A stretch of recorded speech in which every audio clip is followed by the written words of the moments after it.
Okay, so we're going to be talking about is section 9.3, which talks about the measures of dispersion. And before we get started with that, we're going to go ahead and immediately jump into workbook problem number 1. The Nail It on the Head Corporation is testing 2 machines that recently had been repaired. A sample of 6 2-inch nails is taken from each machine. The first machine produces nails with lengths of 2 inches, 2.032 inches, 1.974 inches, 2 inches, 1.993 inches, and 2.001 inches. While the second machine produces nails with lengths of 2 inches, 0.006 inches, 3.117 inches, 3.940 inches, 0.937 inches, and 2 inches. We want to find the mean, median, mode of the lengths of nails for each machine. Okay, so we're going to do machine 1. And let's go and list it from smallest to largest. So the first one is 1.974. Second one's 1.993. We have a couple that are 2 inches. 2 inches. And then we have 2.0. We checked off the wrong one.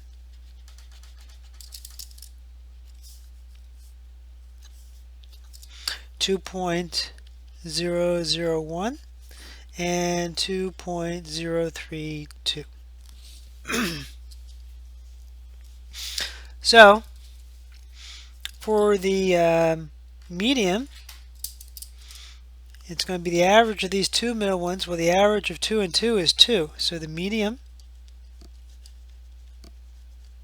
is 2.00 inches. It's also going to be the mode because that's what occurs most often.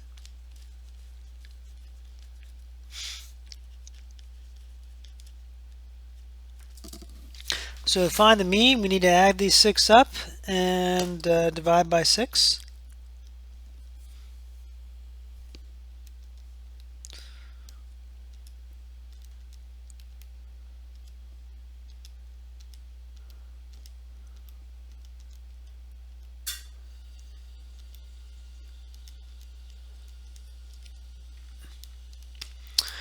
And for the mean, we also get 2 inches.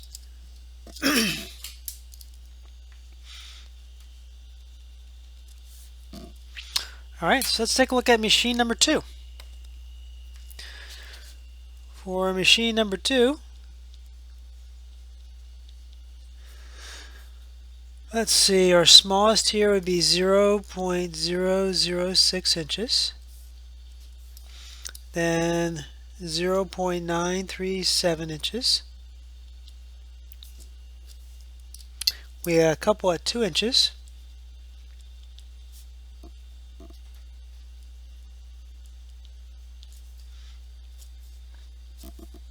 One with 3.117 inches and 3.940 inches.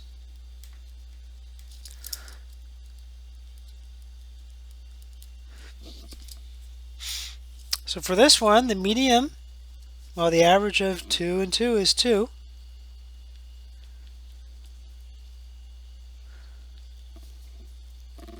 And the mode, well, that's also going to be 2 inches. Let's find out what the mean is.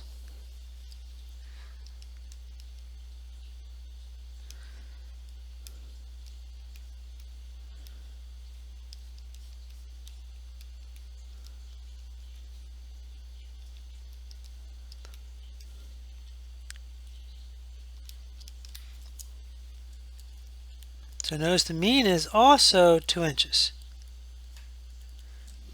So our measure is a central tendency for both these machines is 2 inches. Now clearly there's a big difference. These values are really close to 2. So they would certainly might fall right into the margin of error for the production, whereas clearly these are not. The only two that are any good are the ones that are exactly 2 inches. So the problem is that our measures of central tendency from section 9.2 don't give us any feel for how this data is spread out. So let's go ahead and look at our handout. And again, notice that 2 machines had the same mean, medium, and mode, but clearly there's a big difference between what these 2 machines were producing. If the tolerance for the nails was 0.05 inches plus or minus that, all 6 nails would be acceptable from the machine, but only 2 nails would be acceptable from the second machine. We need a number that can represent how spread out the data is for each machine. And so in this section, we're going to want to examine measures of dispersion, or how far is the data spread out. It's important to determine that since when a company is producing items, we want the variation of the item to be as small as possible so that it will fit within a tolerance. So the first one we're going to talk about is the range. So one crude way of measuring the dispersion of the data is to find the difference between the largest data value and the smallest data value. And we call this measurement the range. So range equals the largest data value minus the smallest data value. So if we go back to our example, take a look at problem number 2. We want to calculate the range of each of these things. So I'm going to take a look at the first machine.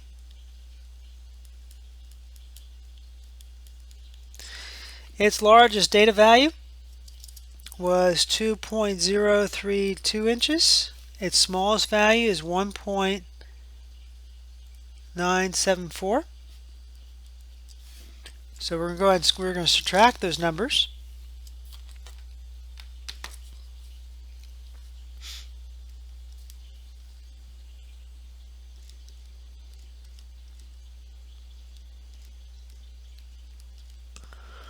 And that gives us 0.058 inches.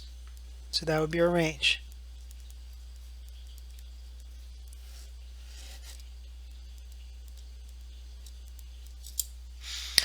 Now let's take a look at the second machine.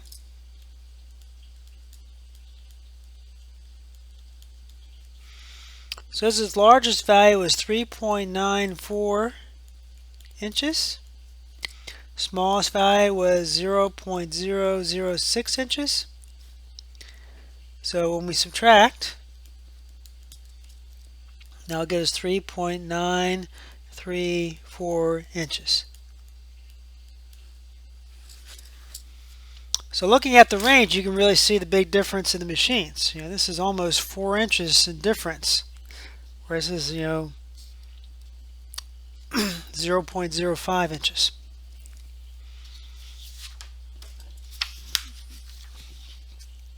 Now the problem with the range is that only measures the dispersion of 2 values. So it only measures the difference between your largest and smallest values. If either of those values is significantly larger or smaller than the rest of the values, the range can give a distorted measure of dispersion. To address that issue, we can use what's called the standard deviation. So to get a more accurate measure of dispersion, we can use what's called the standard deviation. Standard deviation is more or less the average of the differences between the mean and your data values. This number gives us a much better sense of how the data is dispersed, since you're now going to be using all of the data values. The only issue that can occur is that some of the difference between the data values and the mean are positive, some are negative. And to calculate the spread of data, we need to use the magnitude of the differences. Thus, after we calculate the differences, we'll go ahead and square the result in order to ensure that we're working with quantities that are greater than or equal to 0. Once we've done that and add the differences together, we are divided by the number of data values n, if the data is the whole population, or by the quantity by the number of data values minus 1, n minus 1, if the data represents only a sample of the population. The result is called the variance of the data. If we then take the square root of the variance, we get the standard deviation. So here's some notation. Let x represent a data value. Let x bar represent the average of the data value. S is going to represent the standard deviation. And let n represent the number of data values. So basically the sum of the frequencies. So if the data represents a whole population, then it's equal to the square root of the sum of those differences squared divided by n. And if it's a sample, it's going to be divided by n minus 1. So our steps for calculating standard deviation for ungroup data is we first calculate the mean of the data x bar. Then we calculate the difference of data values and the mean. Then we're going to square each of the differences calculated in step number 2, multiply by the frequency if necessary, and add the results together. Divide the sum by n if the data represents the whole population, or n minus 1 if the data represents a sample, and then take the square root of the results. So let's go back to our workbook to page 168, and let's take a look at problem number 3. So here we are still with the same example, but now we're going to calculate the standard deviation. So we already calculated the mean, that was 2. So we're going to be taking those differences and then we're going to be squaring them. Well, 2 minus 2 is 0. 0 squared is 0. 2.032 minus 2 is 0.032. Let's go and square that. And we get a pretty small number there. So let me see if I can slide this over so we can put that in.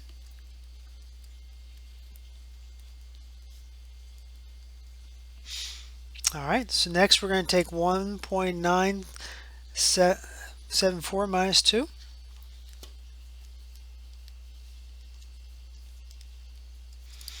That's a negative 0.026. I'm going to square that. So that's 0.000676. And that's going to be 0. Square is 0. 1.993 minus 2 is a negative 0.007. Going to square that. And that gives us 0.000049. And then finally, we're going to subtract that. That gives us 0.001. We're going to square that. And that gives us 0.000001. Now I want to add up all these here. So let me go grab them. So the first one was that one there, plus, I'll do the second one, plus the third one, plus the last one. The other two I don't need to include because they were 0. So that's 0.00175. Now this is a sample. So I had 6 now, so my n minus 1 here is equal to 5. So we're going to be dividing that by 5.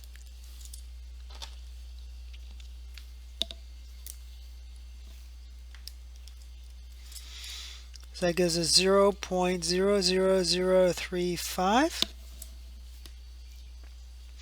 And now I want to take the square root of that. That's my last step. Oops, a little too far. Hit enter. So that gives me S equals 0.0187. So that would be my standard deviation.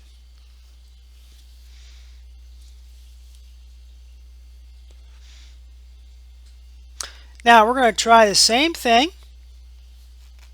on the second machine. Now, of course, we're going to get a lot larger numbers. 2 minus 2 is 0. 0.06 minus 2 That's a negative 1.994. I'm going to square that. So that's nice and big. 3.976036. This would be 0. All right, we're going to subtract. Subtract 2. So that's 1.117. We're going to square that. So that's 1.247689. Alright, so we'll do the next one. 3.94 minus 2. It's 1.94. We're going to go ahead and square that. 3.7636.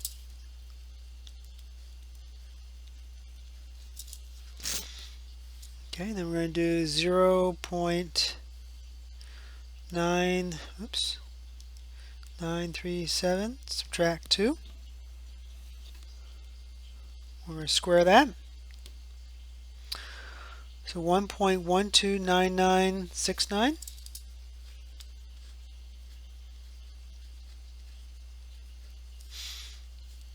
I forgot to put this over here, so let me just write it in real quick. And then that's going to be 0.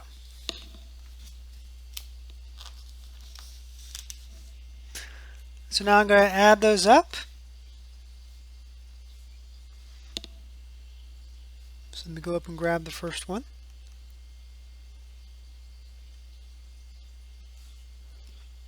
Plus, I'm going to go grab the second one. Plus, go grab the third one. Plus, go grab the last one. So that's 10.117294. And now we're going to take the square root of that. Oh, sorry, I got to divide by n minus 1 first. I'm sorry, forgot about that. So that's going to be 5. So we want to divide that by 5.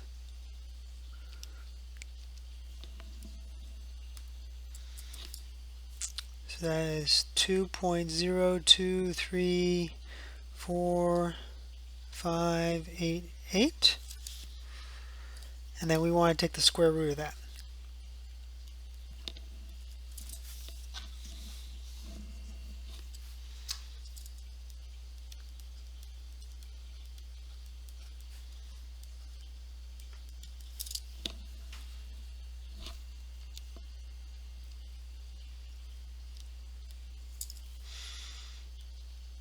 So it'd be about 1.4225 inches.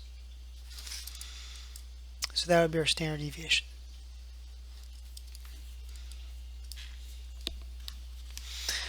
So that makes a big difference between the standard deviation down here and the standard deviation we got up here.